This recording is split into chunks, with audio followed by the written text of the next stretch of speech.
Hey, hey, hey, I'm Michelle. And I'm Greta. We are girlfriends who have always been seekers. We love learning, sharing, and most of all, we love having those soul-to-soul moments with our girlfriends. Our podcast is about spiritual connection and sisterhood. You are not alone. So grab your glass, get comfy, and join us as we make some noise, light up the room, and Get into it.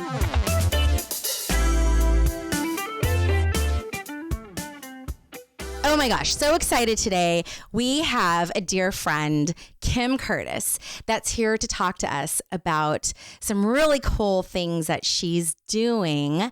But I wanted to give you a little background first. So I love how I met Kim.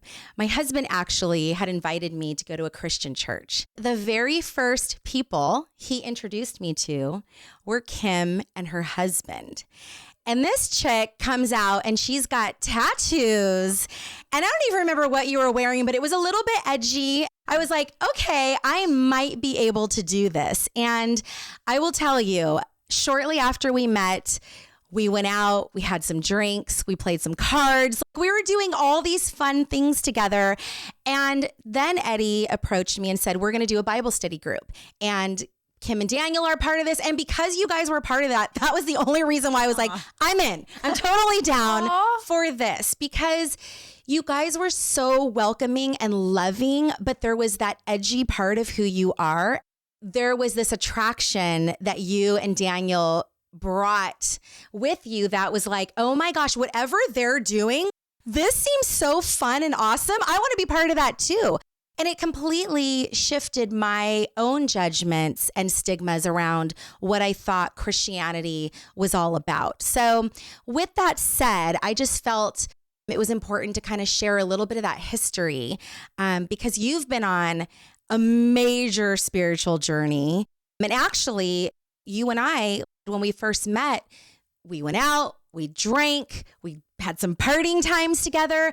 And now you've actually been sober for a period of time. And I want to get into that. I want to get into the work that you're doing now. It's so funny because whenever Greta and I have these talks, the people that we bring in, there's just so much that it's almost hard sometimes to even figure out where to start. But I think because recently you threw out there on social media how proud of yourself you were for this sober journey you've been on, let's just start from that spot. Oh, okay. Starting in the tough spot. Okay. All right. Right there. Well, I'm 13 months sober, which is crazy and not easy. And I think sometimes it looks easy because I'm at events and always out where people are drinking because you're networking and you're doing your thing. So people think that this is easy. It is an everyday conversation. In fact, just the other day, I said to myself, I wonder, actually, there was no wondering. It was very concrete. And then I went into wondering after, but it was very much of when I graduate with my doctorate in 2025, I think I'm going to start drinking because I only stopped drinking so that I could get this doctorate. And then it was a whole internal dialogue of, well, you actually stopped drinking because your brain was cloggy and you would never have been able to get the doctorate if you were still drinking. But you forget so quickly how much of your life is stolen when you drink, as in I did. I'm not a person that has ever been able to do anything part way in my life. I'm either 100% in or I'm 100% out. So I'm not a moderator. Other people can moderate, but that took a long time to accept that I'm not that person. I'm not the person that can go and network and then 2 hours later when the event is over, be done. I was the person that ended the party, the last to leave, and continued to bring the party to the next location. Keep it going. Keep it going. Not a great way to live as many days a week as I was doing. So for me, the only way to stop that cycle was to stop drinking and to gain some control over it. Wow. Yeah. I think this is a big topic for women, especially because I know, Kim, when we were talking a little bit, we spoke about we're in our 40s and, hormones are changing. And the way alcohol, I think, also affects us as females, it's a little bit different. And I don't want to just always compare us to men, but I'm saying there is a shift that happens as a woman being in her 40s. and what alcohol does to our body. So we had talked a little bit about like forgetting things, like maybe we're out drinking and we don't even remember the conversations we had the night before. Those are scary moments. And it feels like we're only in the 40s. I mean, I know I'm closer to 50 than both of you, but it's still I felt that shift coming on. And I'm just wondering, can you speak to that a little bit about just like maybe those transitions or things that you felt that were like, wait, this is a little different. Yeah. And maybe being in your 30s or, younger. Yeah. And I agree. Part of that was just aging and the body doing different things and metabolizing differently. But then there's also this impact of having a trauma that happened within my family, which shifted what happened when Kim drank and how I showed the world, right? We have to kind of put our traumas to the side in order to go to work and take care of your family and just show up. And that kind of goes to the back. And you think that you've moved through your trauma history or you've kind of accepted what has happened. And then when I would drink, that all would come to the surface. So then I would black out and people would get to see a side that I had been trying to hide, but I would have no memory of that when I would come to the next day. Yeah. And they would know my trauma, which made me feel very, very exposed. Mm-hmm. But on the other side, I would know their trauma, supposedly, but I would have no recollection of their deep, deep wounds that they had shared with me. And that is not okay as a human or as a therapist to not remember that you helped kind of hold somebody's really intense moments in their life in a moment. And it's possible that they didn't remember that either, but you don't know to even ask. So it was just very disheartening for me as time was going on. And I was just really embarrassed for myself and for those people that I was around and how I was being presented. And I'm running a nonprofit. I can't be behaving in that sort of way. Would you call that trauma bonding? Is that sort of the definition of it? But I would think I was trauma bonding if I could remember it. If you could remember it. Yes. Mm-hmm. So it's possible that they thought we were trauma bonding. Mm-hmm. If they even remembered it. So we would have, there would be times where Daniel would tell me, oh, they told you like the deepest story and you guys cried together. And I'm like, what? No memory. Can you tell me a little bit about see if that triggers anything? Mm-hmm. But yeah, that's a scary place to be actually for a number of reasons. But I think it's also fascinating because you are a therapist. I mean, I guess when you're not remembering, you're just not remembering. So at that moment in time, it doesn't matter. But then later, the part where we replay or we find out bits and pieces of information and how do we deal with that at that time, which is almost creating even more trauma for ourselves. You know what I mean? Like we had our big traumas and then we're connecting with people that we're not remembering, but on those traumas. And now we're traumatized by that experience. Well, and having anxiety. Yes. Hangxiety. Yes. Oh my We've all been there. Right. What did I say? What did I do? Did I overshare? Yes. Oh, it's the worst. That Sunday morning when you wake up. Yeah. And you're just like, What was that term? What'd you say? Oh, the boozy blues. The boozy blues. Yeah, I think they go hand in hand. They really do. Yeah. Whoa. Okay. So this is big. And I think there's this time in our lives around, especially the holidays and then coming into New Year's where everybody starts to self-reflect. Like we have those moments throughout the year, but always around that time is when we go a little bit deeper, right? And we start thinking, are we going to do Sober January? What are we going to do about this? And so I would also imagine there are people thinking, well, if this was your story and this is what was happening, how did you even stop? Did you just wake up and go, okay, I'm just not going to drink? And I know you said it's a daily conversation with yourself, but tell us more about that. Yeah, my daughter got married in September last year, and I got to see a side picture of myself in a phenomenal dress, photo straight on, looking cute, side profile looking real bloated. And then my face was kind of, it wasn't cute. There wasn't like the really good glow. I just didn't look healthy. And I said, well, 40 is really taking a toll. This damn age thing. Not really feeling this. let's see what happens if I did Sober October. And I found a bunch of Sober Curious. That's where I was at, Sober Curious TikToks. And I would watch them every day through October. And it was just kind of a space where I would find individuals that were kind of dealing with the same sort of struggles, but also they were on the other side of it. Or they would talk about what your body was going through today as you're on your 13th day or something like that. And I love information about how my body's changing and reacting. And it took about 2 weeks before I could even go into REM sleep, which we need desperately. And then 2 weeks was when I started to actually sleep through the night and didn't have the 2 a.m. wake up from when your liver is metabolizing. Processing the alcohol, poison. Sleeping all the way through was an amazing moment to have that clarity of what's going on in decision making. I didn't have the anxiety in my body. I didn't feel so negative and depressed. I didn't have that voice going through my head about the choices that I had made the night before and just the negative self-talk that was happening. And so by the end of October, I was like, I think I'm going to just try going till November.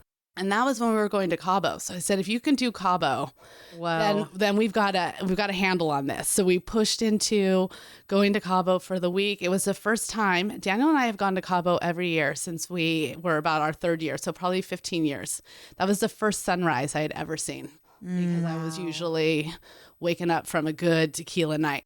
Sunrise in Cabo was amazing. And my sister-in-law actually messaged me, hey, I've never seen a sunrise photo from you. Oh, you must be doing pretty good down there. And I said, great to have that support. Yes. Mm-hmm. Yes. And I was like, thank you for acknowledging that. So I was up and I was walking while no one else that we were with was doing that, which kind of reinforced for me that I was making a change that was on the right path. And so I was able to do Cabo and watch people not do Cabo. And So what were you doing while everybody else was doing Cabo and having their shots and partying it up? Like, what was Kim doing? I was still there. And, and I'm like, I'm not going to not be in the spaces. But what I was doing was learning how to be in those environments because they're crazy overstimulating. And what I noticed about myself is that when I was drinking, I could tunnel vision and I could be in that space and I wouldn't know, it was white noise behind me and it was all about the moment and who I was with. And then sober Kim might have a little ADD. And I was like, this is a lot. The boom of the music, the crowds of the people. Have you seen that person over there? And I was mentally exhausted. So I would still wake up almost with a hangover from the noise that I was in that space. I also think that I was drinking so much club soda that I was losing sodium from my body. So I was like, it feels like a phantom hangover. And then I was like, we need to research as to what this is and how we're going to be in these spaces and work through your mental health around this. Because really my first drink was when I was 13. So I have not had, other than when I was pregnant, these moments of being in these environments, sober. So I had to learn how to do it. Raw and everything's exposed. There's no protective shield that alcohol kind of gives you. And also, as you were telling the story about Cabo, it got me thinking how other people reacted to, I wanted to know like how they reacted to you saying, I'm not going to drink in Cabo. Because I think, unfortunately, as your friend, I'd probably be like, what the fuck? What the fuck? You're not going to drink with us in Cabo. Yeah, like, come on, bitch. We're all doing this together. That is exactly the response. It'd be really hard to stand your ground. Yeah, but my not drinking does not mean that you can't drink. And that was the thing, is people wanted me to reinforce that they could drink. And I was like this person in their face, kind of that negative space for them. And I was overcompensating. It turned out that I am definitely an alcohol pusher as I was trying to normalize it for people. I'm like, it's 10 a.m., bitch. Why aren't you drinking? And they're like, whoa. And I'm like, you're just going to have one shot, And they're like, okay. I mean, on the flip side, you could be super judgy. And what do you do? That's probably, the best bet in that situation. What are you going to do? That they're sloshed out and they can look at me and blame me for it. Wouldn't have done this if it wasn't for you. And I'm like, You're responsible for your own choices. Right? You're grown. Yeah. Wow. But at the end of the day, we all don't really want to see that, myself included, that alcohol is a toxin. It is poison. And it's been so normalized. And I find myself watching those Sober Curious videos too. And like thinking, what would that be like? And, I'm just at that little starting phase. I don't know if I'll ever go all the way. But even when I think about it, I'm like, I'm not going to drink at all this week. And then something comes up and it's social. And you got people kind of pushing it. Well, you're not going to get anything. Mm-hmm. And I mean, it's crazy how when you even think you're going to try to not, how in your face it becomes. And you realize it is so ingrained in our society. It is a very difficult thing that you've been able to accomplish. Like, I just commend you for it. Thank you. Thank you. One of the tips that my sister-in-law, who is sober, and she's been through the family trauma with me, and really, I think it probably was closer for her than it was for me, but still hit us all. So she's been sober, and she told me, it's about the vessel. When you go places and you're at an event and everyone has a wine glass, your beverage should be in a wine glass, not in a water bottle. You can't hold a water bottle while everybody's holding that. If they're having beer, you need a pint glass, not a solo cup. And so that's how I've kind of functioned is I'll bring the drink with me, but I will put it in the same vessel as everyone else. And sometimes that red wine looks really good. So I'm going to need you to put some cranberry juice on top of my club soda. And I'm just going to kind of grip this bad boy for the whole night. And that's the only way that I can say that I have been able to do it. I've tried it with the plastic water bottle. It's not the same feeling. No, it's not elevated. No. And I think that's a super important point because when people do go to events, there is that feeling of I'm missing out. And I know for me specifically is that glass does make a huge difference. It's like a ritual. It's like, oh, I've got this. It's my prop. This is how I make my way around. I'm sipping. There's this feeling that, yeah, you are participating. You are included in everything that's going on. But in the mind, this is so mental. And I love that you're a therapist because even the research that you did with understanding what's happening with the body and all of that, there's something mentally that's happening with you that is able to allow you to go into that space and shift, and not succumb into all of that. And I think those are the parts where people I would say it gets really hard, where they think, I just can't participate at all. If I'm going to be sober, I just can't show up. These are such great tips to go, no, you can, but try it with this. See what happens. I mean, Greta just took a sip of tea a second ago. If I put that tea, though, in, a totally different kind of cup, that is going to change the experience for you. Well, I was just going to say, you brought up the word ritual.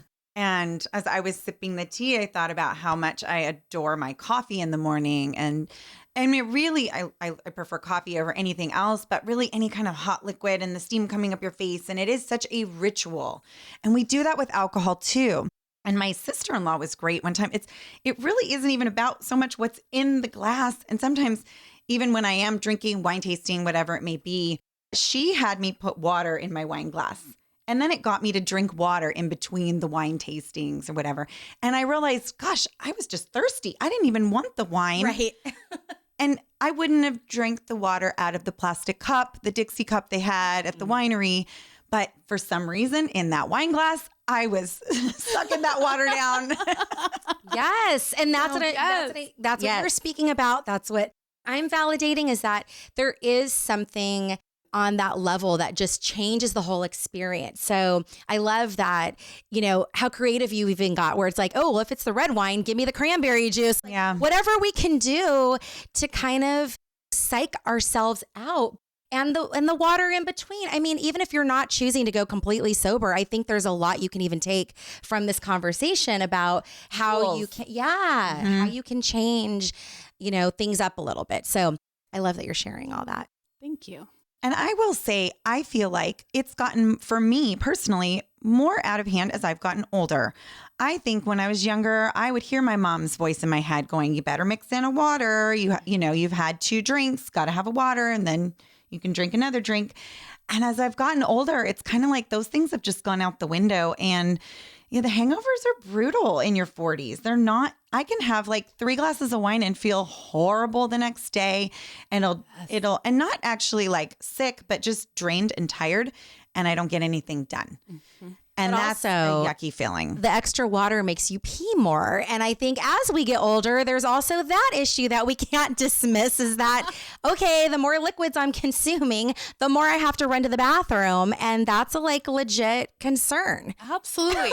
And the more calories and sugar. So I'm going to opt out of maybe eating something so that I can it because I have a body image that I'm trying to keep up. I was doing, don't eat your carbs. Drink them. Oh, yeah. One or the other. Oh, that's never good. Empty stomach and alcohol. Choices. No, it's never makes good. Sense in the moment. Yeah. And with a little, alcohol influence, it sounds even better. It's like, yeah, of course that makes sense. Why would I question that? I would do the other, which was like the late night, Taco Bell or whatever. And then you wake up feeling like you have a brick in your stomach the next day. Yes. See, and that's the thing. All these things lead to this and this and this. It's like, okay, the extra alcohol leads to the more eating, leads to the lack of sleep, leads to the feeling like shit the next day, leads to the I can't go to class or I can't watch the sunset or whatever the hell is going on. And I think that's when, when those things really surface, we have to really do an inventory and go, what the fuck am I doing? What is it? What are my goals? And I don't know. That's the hard part. I think it's so easy sometimes to fall into those crazy cycles, Yeah. Well, and it's asking that question, which I think you did, which is, does the pleasure of having this alcohol outweigh the next day and the consequences of that? And at some point you just said, no, it doesn't. And I don't want to do it anymore. Yeah. Yeah. Would lose a whole weekend day. You only get 2. Yeah, I know. Which is and one would be spent only remembering part of it, and then the other was on the couch feeling just miserable. And then the rest of the week is trying to make up for that lost day of we didn't go grocery shopping, so now we're going to eat fast food or pick up, something or go out to eat, and then we don't have any clothes to wear, or just like things that rolls into the week, the rest of the week, and how we were going to function. And so it was time. It was time for me to take control and take that life back. It is interesting how we, in situations like I just got back from a girls' trip in Sedona, which it was very healing and therapeutic. And we did do healthy things like hiking, but there was a lot of alcohol consumed. I'm not going to lie. And it's like we just equate it with a good time and fun. And if you're not getting up and having that Bloody Mary or mimosa, it's like you're not able to enjoy the girls' trip. Or if you're not pouring that glass of red wine as the sun's going down, we just equate it with that. And it's kind of like a programming. And I feel like what you're saying is we can reprogram that. Yeah, I think we can. But it is, I also want to acknowledge, like most drinks, if I get a mocktail, the first thing out of my mouth after that first sip is something's missing. And then they remind me, it's that alcohol you didn't get in it. Right? Yeah. So orange juice isn't delicious. No. Not the champagne or the vodka or whatever. Right? By itself, I don't really understand why anyone drinks it. Yes. Smoothies took a minute too, because I'm like, it's just a lot of fruit, right? Mm-hmm. It needs to be cut with something. So it takes like you're retraining your body, your taste buds, everything for that balance that drinks have within them as well of what you're accustomed to. So learning how to order a sober mojito, that's a whole game. Like some days it tastes like shit because they don't know how to balance it for me. And then other times like, yes, I can do this in this space. Thank you so much for knowing how to make a mocktail. So it's just interesting how our bodies, mine especially since I started drinking so young, has to relearn what actually tastes good and what is good for me. Yeah, totally. Okay, so I think this is also interesting, Kim. So kind of shifting gears a little bit, but it's all totally related, is you have done some really interesting work in your life. So not just work on yourself, but just what you do actually in the community. And you've done a lot of work with addiction, unhoused individuals and things like that. So I also think this conversation is fascinating because you have all this knowledge and education and like firsthand experience of going into the streets and working with people who have deep traumas, deep addictions, I mean, whether you want to call us, functioning addict people or whatever you want to say, because we're still going to work and getting jobs done and things like that. But I just think there's this whole other realm of who you are that's out in the community, in the trenches. And I want to hear a little bit about that too. How did you even start? I mean, what did that look like being out there with, approaching people who could potentially be dangerous? I mean, you're talking about criminal minds. Like, this isn't just like, oh, my friend who drinks too much and sometimes gets stupid and punches a wall. Like, I'm talking about you have been face to face with a lot of people in the world who have done some really crazy shit.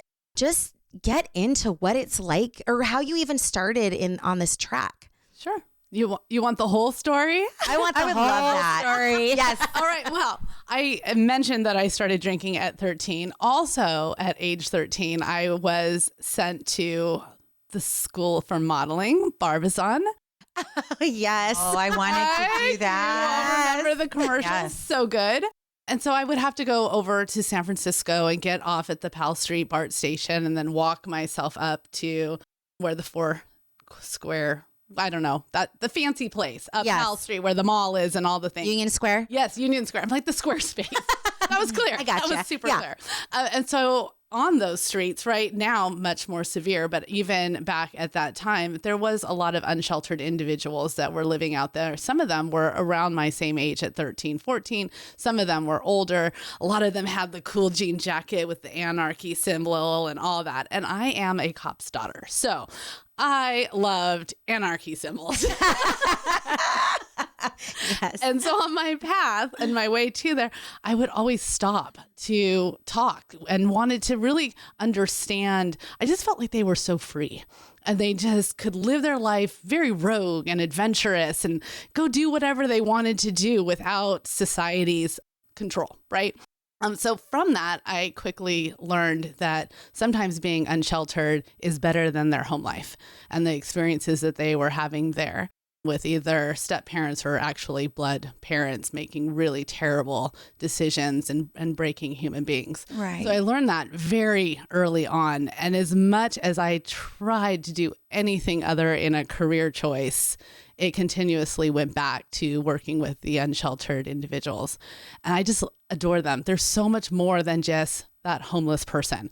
They have rich stories of survival, of experiences that they have been through and overcome, and loved ones that they're missing because they've just kind of separated out of their own story, right? It's really hard to watch your loved one make choices like this that, for me, I think it's survival choices, right?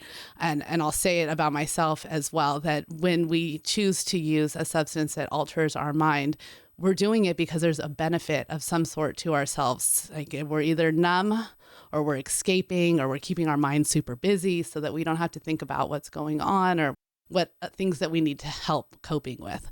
So I think it's a strength that people find these substances, and then we need to reteach them coping mechanisms that are healthier and not so illegal, that will land them incarcerated. And being incarcerated is just this cycle, a revolving door between homelessness and the institutions and back, because we have criminalized being unsheltered. There's laws against sleeping in a tent. There's laws against sleeping on the floor, urinating outside, right? We have criminalized people who are in need of basic human stuff, right? Our basic needs, food, clothing, and shelter. And if you don't have it, you're a criminal, and we're gonna lock you up. We're gonna lock you up, and we're not gonna give you any tools to get sober, which I think is really sad. And I agree with you.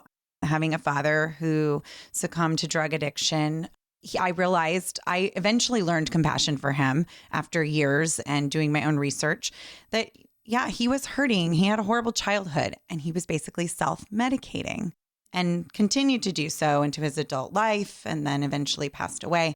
I just think it's so amazing that you had compassion and curiosity at a young age. I think most people have fear. And I mean, I remember being told as a little girl in San Francisco for the first time, don't look at them, step over them. I wanted to give them my money that I had in my purse, and no, keep walking was what I was told. I carried that with me for a long time. And it's so compassionate and beautiful that you just innately knew that you wanted to help these people. Yeah. they're kind of my heart. Like, yeah, they are. It's your calling. It's definitely my happy place is just sitting with folks and hearing their stories and then just being able to hold it for them in that safe space. I just love it. Mm-hmm. Well, you said the word safe, and I guess that's what always sticks in my mind is there is mental illness a lot of times wrapped up into addiction, and some of the people that are on the street are not of sound mind and are not rational. And that's the part that I get really nervous about is where is that line where this conversation is a safe and healthy one versus like, oh my God, are you going to rob me? Or like, I don't know. That's where my mind goes. And part of it too is I think also, you know, places were raised as well. I was raised in an area where it could be dangerous, you know, like it was next to a BART station and there was a lot of crime that would happen. And so what triggers in me was never to just go and have this conversation or give my purse up. Honestly, it was more of, I'm going to get my fucking ass robbed or maybe killed or raped or who knows what the hell. I got to get out, you know, I got to get out of here, this environment. So I do think it's interesting. And this is, I think, what fascinates me about the work that you've done in the streets is how do you do that without really having, I don't know, or like, do you know martial arts or something? Like, what are you equipped with to go in there and just do this work? I am equipped with what I think is stupidity. Like, like I have my ignorance is bliss. Right? Ignorance is bliss. I just grew up with this. I'm going to be okay. Like I just didn't see it. I would see it as, oh my gosh, other people are probably in danger right now. I should go intervene. Wow. But I think it's because I grew up, again, a cop's daughter. So I would see things. I would see him run into things. There was this time I was in the car with him and we were just driving. I don't even know where we were going. Doesn't matter for the story. But we ended up pulling over to the side. I'm like, oh, why are we stopping? This isn't where we're going. And there was a female deputy and she was having a conversation with somebody that she had just pulled over. And my dad was like, we're just going to watch and make sure, you know, see how this story goes. If she doesn't need my help, she doesn't need my help. But, it, you know, it may take a minute for backup to arrive. And the person she was talking to was a big guy. And he kept stepping forward and kept stepping forward. And my dad kept watching and to see. And he's like, she's got it. She's got it. And then he said, nope, she doesn't got it. Wow. And so he got out of the car and he immediately took the guy to the ground and helped her out. And I, respected his response to a female. He was just going to stay to the side. But, you know, there's parts of me where I'm like, should I have been offended? But as a female, no, I want there to be somebody that's keeping an eye out for me as well as letting me kind of handle it until I can't handle it. And so in that just sticks out in my brain. And I was definitely not a teenager when I saw that happen. And I think it just helped put me in that space of, one, you're safe because somebody's going to see you. And two, you go if somebody needs help. You don't just ignore that somebody needs help. And so those are just, I constantly do things. And then at the end, I'm like, that was probably super unsafe. To where I am really not allowed to talk about work at home to my husband because he does not. When I'm like, hey, funny story happened today. And he's like, no, not funny. I'm like, dude, totally lived. It's fine. I'm here to tell it. I'm here to share it. Why aren't you finding this funny? And he's, nope. But that is a very interesting perspective, though, that you just shared, which kind of blew my mind a little bit. I mean, what you saw was a go in and help constantly and trusting that, yes, there are people that are going to have your back somehow. So that was already just ingrained in you from what you saw, what was modeled to you, you know? Yeah. And it was so instinctual of him. I think he was aware that if he went even a little bit sooner, he could have escalated a situation in a direction that I wasn't necessarily going to go in, but then saw that it was going that way and then had to act. I just think that's fascinating. I love that we have people in our community that are out there doing that kind of work. So then after starting like that as a kid and not being afraid and really embracing just people, you started doing work where you were in the street with individuals. Can you tell us a little bit about that? Yeah. So I do street outreach. I still do street outreach, even though my program itself is only housing. I still can't help it, right? If I see somebody out there, I'm going to go chat with them. I'm very visual. So by the time I've approached you, I've already looked at all my safety things on how I keep myself safe and how do I keep the people around me safe. And so I know if it's going to be an appropriate time to go up to you, right? How much have you talked to yourself? How pacing, how jittery is your body? I've already assessed that whole situation. My stance has everything to do with my approach as well. Like I'm coming and I'm keeping it an open stance. I never come up face to face and make you feel like I'm an authority. Kind of try to humble myself down. If you're sitting, I'm sitting too, or I'm crouching and we're having a conversation at a very equalizing level. I'm not an authority figure. I'm not an expert on somebody else's life. I'm just here to kind of be in your area and see if there's anything that I can offer you right now that's going to help you feel a little bit seen, validated as a human being, and take care of some basic needs. Because you're working with people who have unfortunately had a lot of trauma. And so there's fear, and maybe that's what might cause someone to react if you didn't meet them where they are and take your energy down. So you have to have such self-awareness. Yes, and keep your face, right? We can't look right. Right. Yeah. And there's times where I'm like, fix your face. Internally, so that I'm not inciting anything, or I can just easily be like, all right, well, I'm gonna, I'll check on you at another day, and I'll just walk away, or kind of try to pivot the conversation and acknowledge that I see that I've caused some distress with my question and I didn't mean to. So it's kind of, you're trying to stay a step ahead, but you're also in that moment. It's a tricky game, but it's something that I do very subconsciously. And then later on, when I have to write a note about it, I'm like, okay, why did I do what I did? It just makes sense. And I just trust my instincts, and I tell my staff the same thing. Trust your gut. We'll figure out what was going on for your gut later on. But in the moment, trust it and get the hell out if you need to get out. We don't need to be like, well, why do I feel this way right now? Hold on a minute. Hold on. I'm feeling unsafe. Can I actually talk to you real quick about this before I go and talk to you about what's going on with you? There's some things out. As women, we know we have like the hair rises, and we just trust that. Get the hell out. We do. And so often we talk ourselves out of that voice that creeps up. That's like, you got to get out of here. Right. Oh, you're being silly. You're just no, you're not. Trust it and get the hell out. Wow. Okay. So then when you're in there, what are you offering people? What exactly are you doing?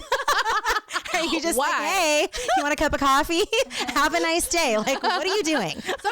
Sometimes that is just the basic of, did you need a cup of coffee today? Like, just because who doesn't? Like you were saying, who doesn't want a cup of coffee? And that is kind of that equalizer start to a conversation if they'll accept a cup of coffee, right? I'm going to be a grouchy bitch before a cup of coffee. So, hey, man, do you want a cup of coffee? Like, will that help start your day for you? Other times it's maybe they're not wearing shoes and I just want to see, like, do you want shoes? Like, how can we make that happen for you today? Or have you eaten? And then many people have eaten. If they're parked outside of a restaurant, they've been handed so much food. But maybe they want to shower. Like, do you need a couple bucks towards your motel room or whatever your next thing is? Do you need a place to stay? Yeah, I have no problem giving money. And if they tell me like, hey, I just want to get a beer. Well, if you're a raging alcoholic and you haven't had one, you're going to die. So I'm going to give you a couple bucks so that you can have a beer. It's not my place to judge what your choices that you're making in order to survive and your coping mechanism in this place. And I'm definitely not going to be the person that allows you to seize out and potentially die. So I love this so much because I think what's been ingrained in a lot of us is don't ever give money. I pride myself on never giving money. I am like, I will give them my Trader Joe's groceries that was intended for me. I will give them the sandwich from Starbucks or whatever, but I will not give money. And I think it's my own issue with having a drug addict father and the resentment I have towards that. And I don't want to enable. Yes. Yeah. And so I really love that you're saying this. It's giving me a different perspective that I wouldn't have had. So thank you so much. Yeah, absolutely. Absolutely. There's another story that I had from a woman who loved she's just a giver. She's just such a giver. And she called me a few years ago and she's like, I was in the Tenderloin and I offered this guy an apple and he said, no, thank you. And she's like, what, he just want my money and to go get drugs? And I was like, well, if it was a whole apple, it contains a lot of fiber and he doesn't have access to a toilet. So maybe he didn't do that. Also, did he have teeth? Because biting into an apple is extremely difficult for a person without teeth. And it was just a shift for her perspective of we see things through our own individual lenses and our own experiences, and we make choices. And there's a whole other side that people don't know and they don't maybe want to hear, or they've just never been exposed to. So I appreciate that you're hearing what I'm saying about individuals. Absolutely. Well, I feel like this is such a big, right now, I had one of those aha moments where it's like, it's a lesson in what you just said about the perspective of our own lens, and just in general in relationships as a whole. It doesn't matter whether it's your friend or your partner, but if we enter the world thinking about other people's needs versus our own and what we think everybody else needs, how much more effective could our whole just world be? I mean, if I come in and I'm, like you said, offering you an apple, you have no teeth to bite it with, just because I ate my apple this morning and feel healthy and like, oh, that was on my little diet list, I'm not coming from a place of what you really need. Maybe if that apple was in a smoothie and I presented it a different way, I don't know. Or like you even said, though, then there's the bathroom issue. I mean, there's so many things, though, that I feel like even in general, when you're looking at how you're approaching your children or other people in the world, we always come from this place of what we think is best for everyone. Just because it's good for me, it must be good for everyone else. And I'm hearing such a bigger message that is really about what if we operated in really assessing, number one, not even just bulldozing our way into something, but assessing a scenario and then looking at what the needs really are, right? Not my needs, but the needs of others. Whoa, this is a lot. So the other thing, Kim, I wanted you to talk about is, with all that said, you, and forgive me if I don't get the full title right, you can correct me, but you are the director of the Goodness Village, which is located at Crosswinds Church. So in our town, in Livermore. In town. So speak a little bit to what that's about and how you got that started. Well, Crosswinds Church was the one that came to me with this idea, which is always just mind-blowing to me. The fact that they brought this idea of using tiny homes for unsheltered individuals in the middle of wine country, right next to fancy upper scale shopping, is just mind-blowing to me every single time that it happens or that I talk about it. But we currently have 28 tiny homes, and we use them for our formerly chronically homeless, which are our high-level need individuals. They've been through incarceration, they're high emergency users. They have to be diagnosed with either a chronic physical disability or a chronic mental health disability or addiction. And typically our folks have at least 2 of those. Some of our folks have 3. And so they need to have 24-hour wraparound supportive services in order to maintain their housing. And so they wouldn't do maybe so well with retaining housing if we put them into an apartment or a shared kind of room and board environment, because they have been unsheltered for a significant amount of time, have some major trust issues, and they just need that extra support around them.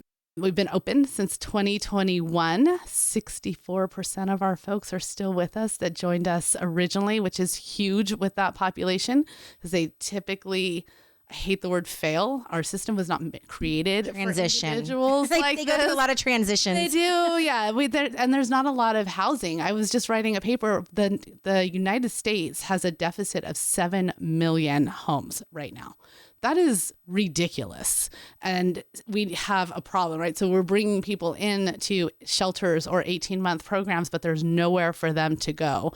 And so they return to the streets, and then they're told that they failed because they didn't secure housing. There's no housing for them to have secured. So they didn't fail. And telling people that they're failures over and over again really affects them for their next opportunity. So for the first part of moving in with us, we are working on repairing relationships with nonprofits. That's our basic work in the very beginning, of regaining their trust and showing up for them in a way that other people haven't. And then allowing them to rest and eat and stabilize before we go into goal planning, which is also different. Usually you enter a program and we need to talk that very day. What are your goals?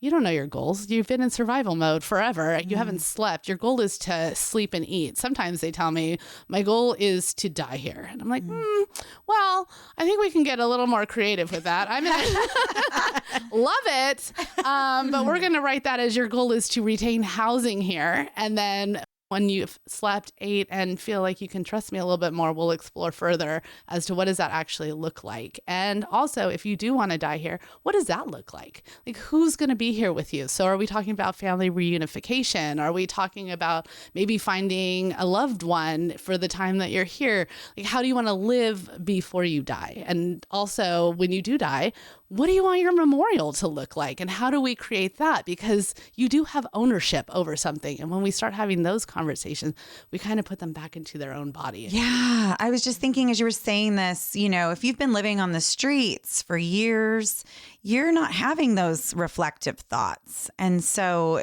to just be in a safe space and have someone kind of asking you those type of questions opens up a whole new way of thinking for them. They haven't been able to experience. They've just been trying to get to their next meal or their next fix. And so they wouldn't be thinking like that.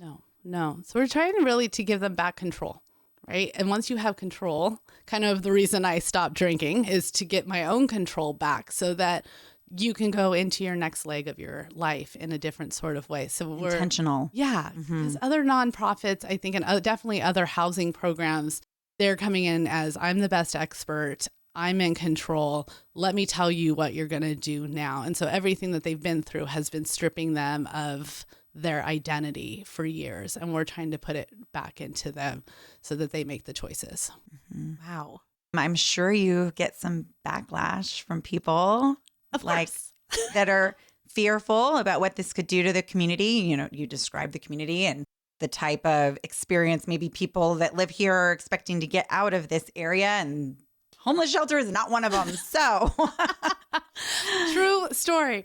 But at the same time, what I'm mostly battling is people who say, let's not spend money on tiny houses. That's a lot of money to provide a house for an individual. Let's move them through. Why can't we just set up a bunch of tents for people?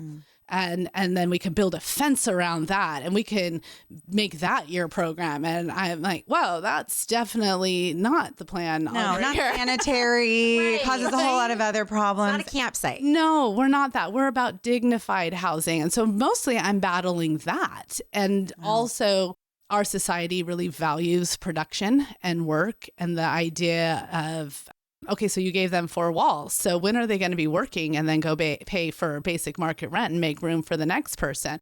And we have to explain there's definitely a percentage of people that come through the village that will transition to something different. Are they ever going to pay $2,500 for a studio apartment?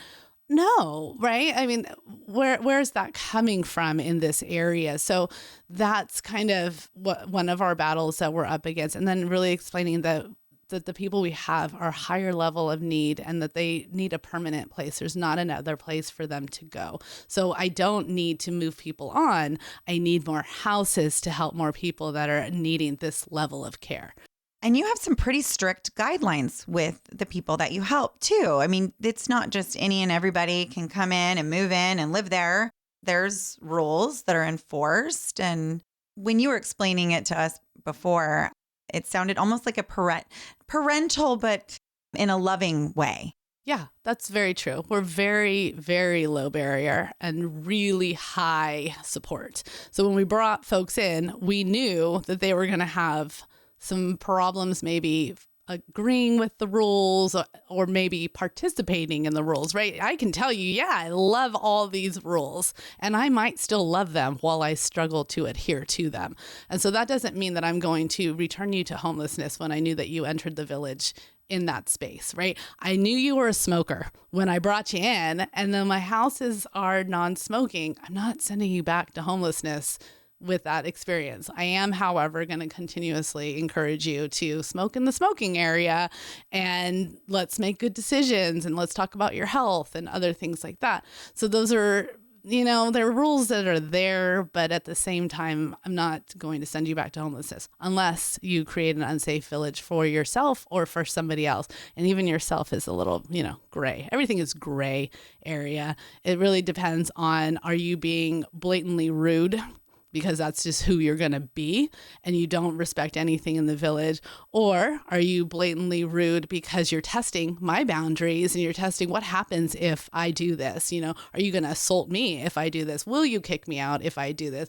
Will you love all my crummy critters and give me space to work on these? So we're kind of looking at how do people respond when we do address that they've done a rule break, and do they want to continue to fight to be here, or are they going to give us the middle finger and roll on out? Because at the same time, they can just go, I'm not loving any of this anymore and I'm out of here. Yeah. We've had a couple people say, whoa, this is a lot of people up in my business and I don't want to be here. And we're like, hey, great time trying it. Love that you did that. Let's leave in a really good way, because who knows what you're going to want in 10 years. You might say, I'm actually into all these rules now, as I've had 10 years of other experiences. And so folks have left really incredibly well. They have clean to the best of their ability. I mean, if they're 64 years old and they've been unsheltered for 20 years, their idea of clean is different than my idea of clean, but they gave effort, right?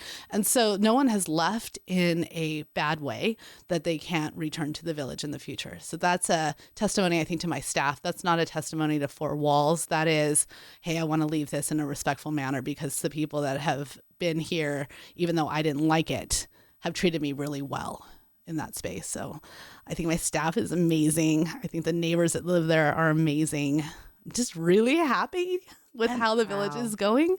And you and your staff might be the first people that have, made them feel human in a long time and treated them well, maybe their entire lives.